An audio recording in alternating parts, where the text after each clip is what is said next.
Il est né avec la classe de soutien la plus faible, mais il est devenu le chef du groupe d'aventuriers le plus puissant. Noël est né dans un monde où la porte du royaume démoniaque s'ouvre chaque fois qu'une grande quantité de mana s'accumule dans une zone. Plus la concentration de mana est importante, plus le niveau de la porte démoniaque est élevé, et plus les monstres qui en sortent sont puissants. Ceux qui les combattent sont appelés des aventuriers, et son grand-père, Brandon, était connu comme le héros le plus fort de son époque. Inspiré par ces histoires légendaires, Noël rêve de devenir lui aussi un héros. Une nuit, une porte démoniaque de niveau 12 s'est ouverte dans son village, et de puissantes bêtes démoniaques en sont sorties, dont un seigneur des bêtes. Les bêtes ont commencé à tuer les villageois et à brûler tout ce qu'elles voyaient, et le seul à pouvoir les affronter est Brandon.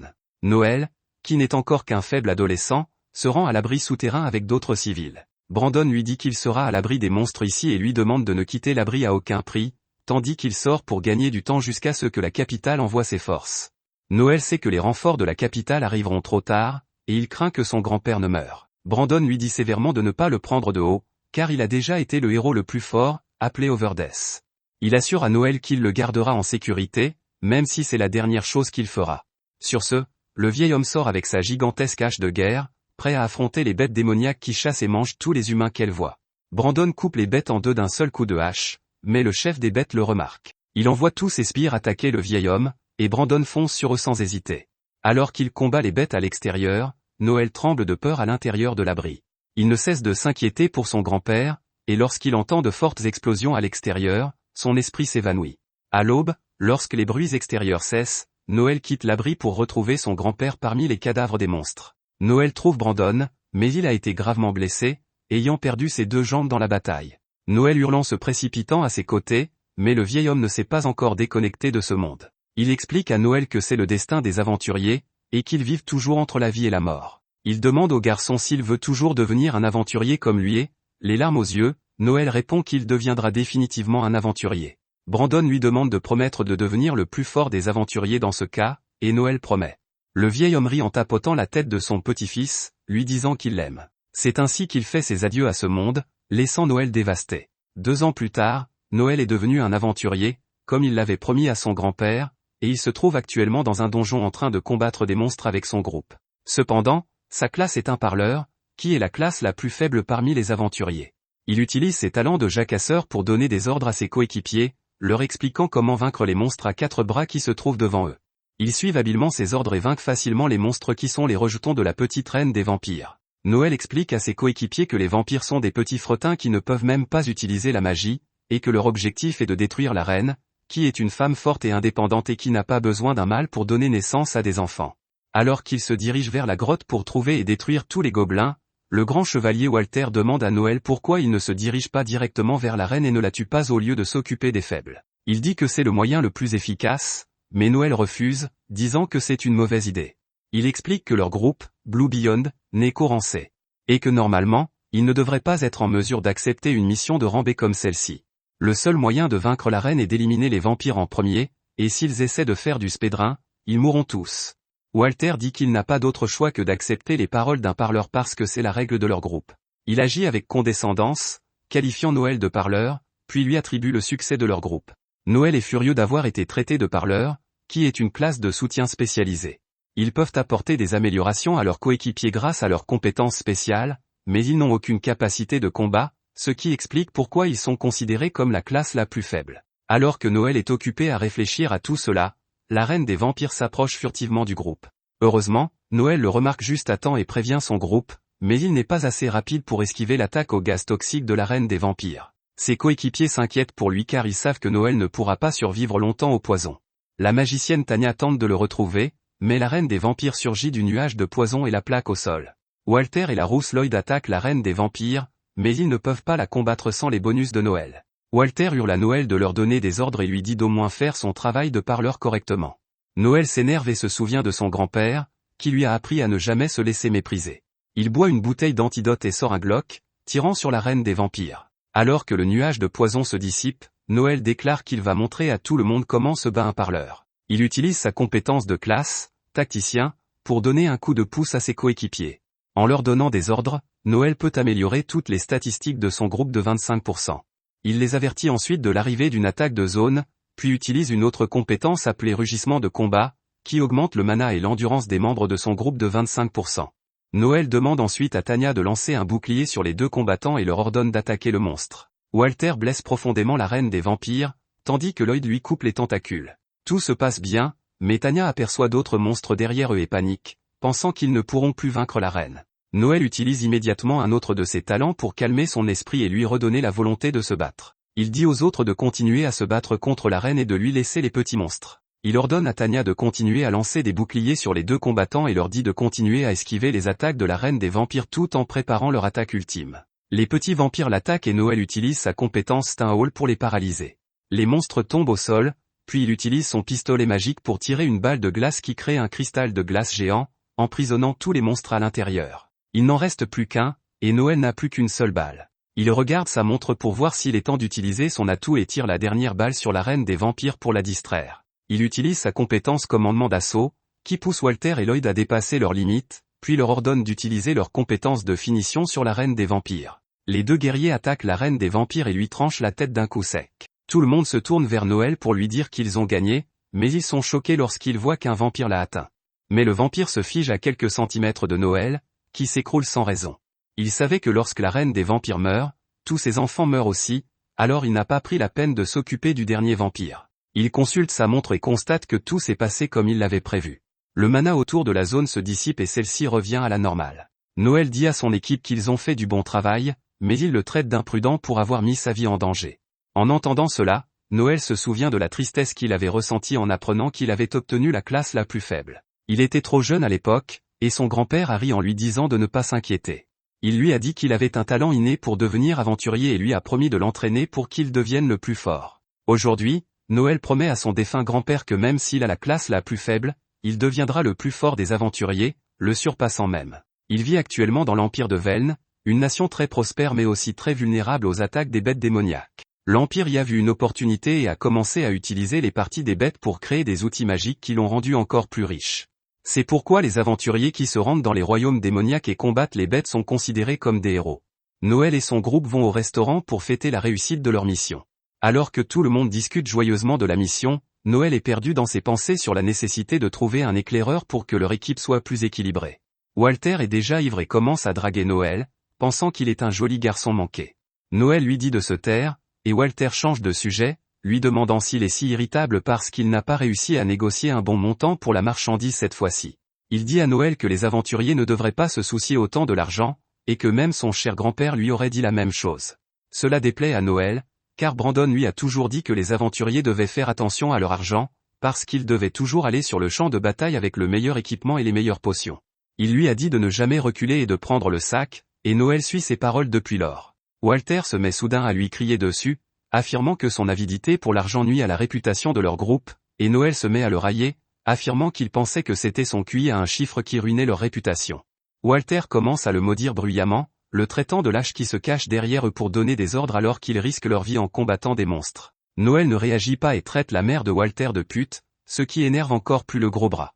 Il saisit le col de Noël et lui dit qu'il va lui donner une leçon maintenant, et Noël lui dit d'y aller. Cependant, avant que quoi que ce soit ne se produise, Lloyd met fin à la bagarre en leur demandant de se comporter au moins en public. Ils sortent ensuite pour se répartir les bénéfices de la mission.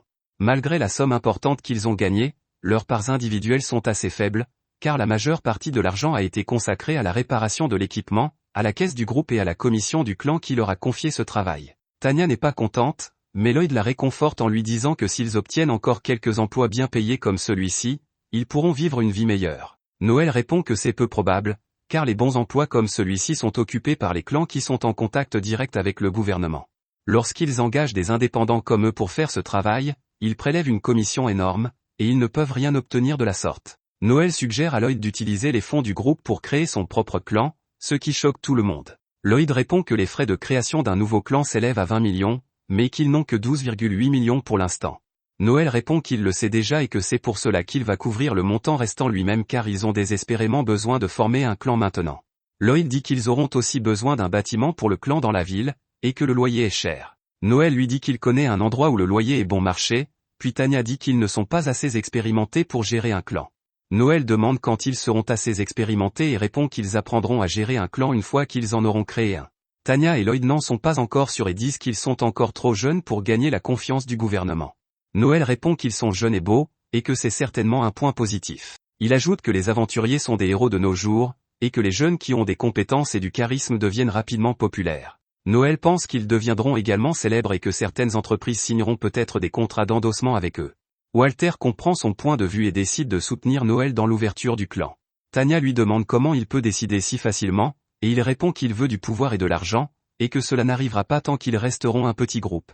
Il dit ensuite à Tanya qu'il pourrait se ranger de son côté si elle devenait sa femme, mais Lloyd lui crie dessus en lui disant de ne pas s'approcher de sa copine. Noël dit à tout le monde d'arrêter de se laisser distraire et demande à Lloyd de voter.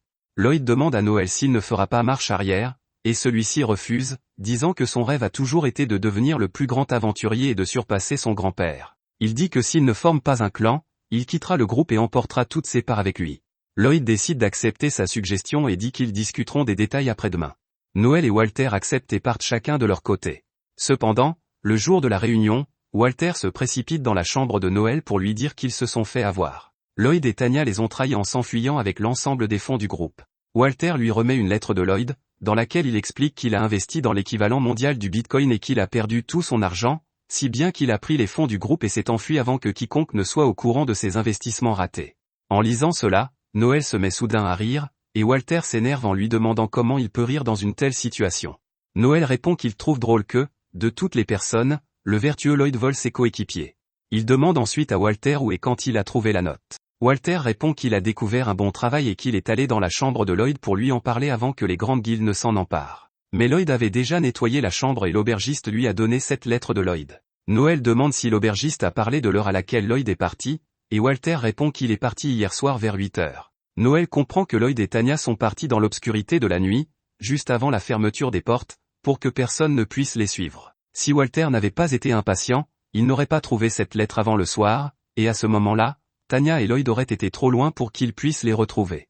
Walter lui demande ce qu'ils doivent faire maintenant, et Noël répond qu'ils vont trouver la porte que Lloyd a empruntée, puis le poursuivre à cheval pour le rattraper. Walter est impatient et commence à le traîner immédiatement, mais Noël lui demande ce qu'il fera une fois qu'ils auront trouvé Lloyd. Walter répond qu'il va tabasser le traître et se réconcilier avec lui comme un grand. Noël traite Walter d'idiot parce qu'il pense qu'ils peuvent encore arranger les choses avec Lloyd après tout cela. Il dit qu'ils auront certainement un combat brutal contre lui, et qu'il pourrait s'agir d'un combat à mort. Il demande à Walter s'il peut affronter Lloyd, et celui-ci pense que c'est possible avec le soutien de Noël. Cependant, il hésite lorsque Noël lui demande s'il peut aussi tuer Tanya. De plus, même s'ils les battent, il y a de fortes chances qu'ils ne récupèrent pas leur argent.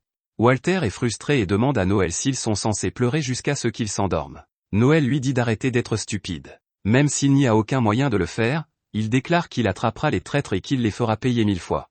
Ils arrivent ensuite à une taverne et Walter demande ce qu'ils sont censés faire ici. Noël lui dit de s'en tenir au combat et de le laisser réfléchir. Il ouvre alors la porte et crie haut et fort qu'il a un travail pour tous les aventuriers présents.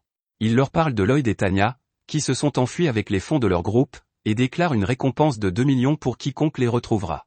Walter panique en entendant cela et demande à Noël pourquoi il implique d'autres personnes. Noël lui répond qu'ils ne peuvent rien faire seuls et qu'il envoie de nombreuses personnes à la recherche des traîtres pour voir s'ils ne leur cachent pas d'autres secrets. Il demande alors si quelqu'un est prêt à prendre le travail, et un certain Wolf lève la main. Il demande à Noël s'il sait où est allé Lloyd, mais tout ce que Noël peut lui dire, c'est qu'il est parti pendant la nuit. Wolf pense qu'il est encore facile pour lui de les retrouver, et il mène immédiatement son groupe à la chasse. D'autres aventuriers acceptent également l'offre et courent à la recherche des fugitifs, mais Noël n'est pas satisfait. C'est alors qu'un homme à l'allure louche s'approche de lui pour lui demander plus d'informations sur les personnes qu'il recherche, et c'est ce que Noël cherchait. Il l'emmène dans une ruelle où il lui révèle qu'il a croisé Lloyd et Tanya la nuit dernière et qu'il sait où ils se trouvent. Cependant, son groupe ne peut pas les battre seul, alors il demande de l'aide à Noël et à Walter. Noël dit qu'il veut bien l'accompagner, mais comme c'est eux qui se battent, la récompense est réduite à 1 million. Le vieil homme dit que c'est injuste et tente de négocier, mais Noël ne bronche pas.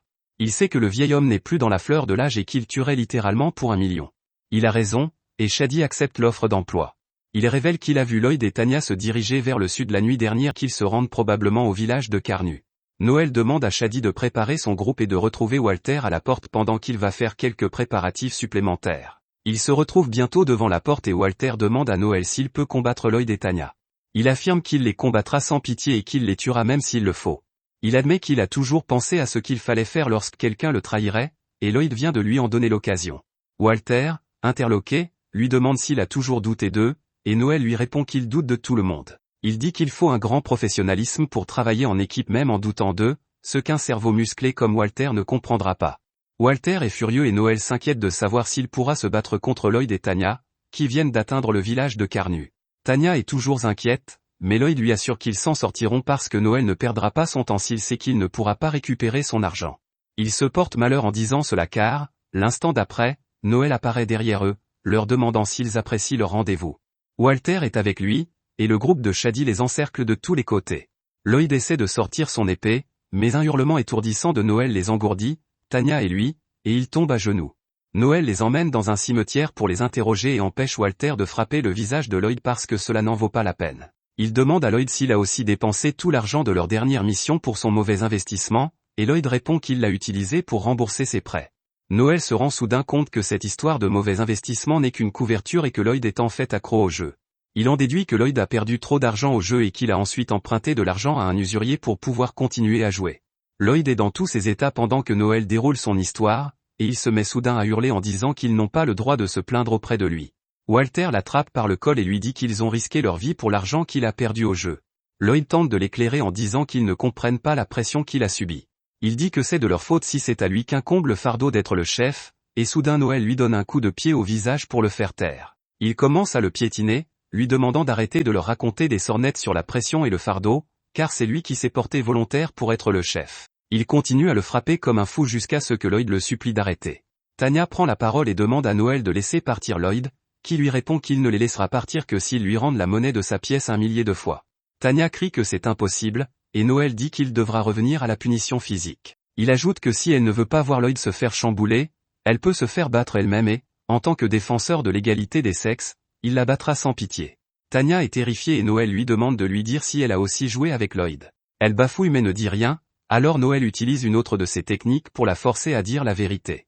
Tanya subit un lavage de cerveau et admet qu'ils ont joué ensemble les fonds du groupe, mais que c'est la faute de Lloyd s'ils ont perdu parce qu'elle aurait certainement tout gagné si elle avait joué quelques tours de plus. Dès que Noël rompt le charme, Tanya s'affole, lui rappelant que l'utilisation de sorts de contrôle mental à des fins personnelles peut l'envoyer en prison. Noël connaît les lois mieux qu'elle et dit que c'est justifié pour obtenir des aveux d'un criminel, donc les seules personnes qui iront en prison pour 10 longues années sont eux. Voyant là une chance, Shady s'approche de Noël et lui demande de lui remettre sa récompense d'1 million. Noël lui dit d'attendre un peu car il n'a pas encore fini, mais Shady lui attrape le bras, lui demandant s'il a l'intention de l'arnaquer. Noël l'écarte et lui dit de ne pas le toucher avec ses mains sales. Shady s'énerve et dégaine sa dague, mais sans même lui laisser une chance, Noël l'assomme d'un coup de poing dans le ventre, une technique d'autodéfense que son grand-père lui a apprise. Juste à ce moment-là, une belle voiture arrive, et Noël n'attendait que ça. La calèche s'arrête, et l'homme le plus flamboyant en sort, demandant à Noël pourquoi il l'a appelé dans une campagne aussi pauvre et poussiéreuse. Tout le monde s'affole en voyant cet homme, nommé Fino, qui appartient à l'une des familles mafieuses les plus puissantes de la capitale et qui est le plus grand trafiquant d'esclaves du pays. Walter demande à Noël ce que cela signifie et il répond que, puisque Lloyd et Tanya n'ont pas d'argent, il va les vendre comme esclaves pour couvrir ce qu'ils ont volé. Tanya le supplie de ne pas le faire, mais Noël lui dit que sa seule option est d'aller en prison avec des travaux forcés obligatoires, et que le taux de survie de ces prisonniers n'est que de 2%. Il lui dit que, de toute façon, il sera plus avantageux pour eux d'être achetés par un bon maître, puis il demande à Fino de leur trouver rapidement de bons propriétaires. Fino court évaluer la marchandise et dit à Noël qu'elle lui rapportera environ 6 millions. Noël dit que c'est trop peu, et Fino répond que c'est tout ce qu'il peut faire pour l'instant. Il lui confie un secret de famille, l'Église a ordonné à la famille de réduire ses dépenses et, aussi puissante qu'elle soit, la famille ne peut pas aller à l'encontre de l'Église, donc l'achat d'un esclave coûteux est interdit.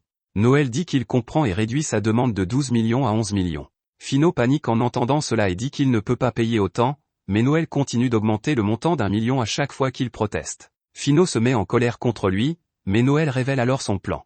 Il dit que si Fino les achète pour 15 millions, il fera courir le bruit qu'il les a achetés pour 30 millions. Ainsi, un faux battage médiatique sera créé pour Lloyd et Tanya, qui ont attiré l'attention de l'homme le plus flamboyant de la capitale. Noël pense que Lloyd et Tanya sont jeunes et beaux, et qu'avec les compétences commerciales de Fino, il pourrait les vendre pour beaucoup plus que 30 millions. Fino est impressionné par ce plan et, malgré le risque qu'il soit découvert, il accepte l'accord. Il se tourne ensuite vers Shady et lui dit que s'il dit ce qu'il a entendu aujourd'hui, toute sa famille dînera pour ses cochons.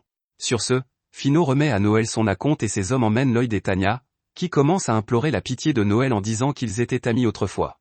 Noël répond qu'il ne considère pas les gens qui jouent avec son argent comme des amis et dit à Tanya de profiter de sa nouvelle vie d'esclave. Tanya est dévastée et se tourne vers Walter, mais il secoue également la tête. Elle s'emporte et demande à Walter de l'aider car elle sait qu'il a le béguin pour elle. Elle lui dit que s'il ne l'aide pas maintenant, il mourra vierge. Les gardes l'emmènent alors qu'elle est encore en train de crier et de taper du pied, et Noël donne à Shadi la récompense qu'il lui a promise.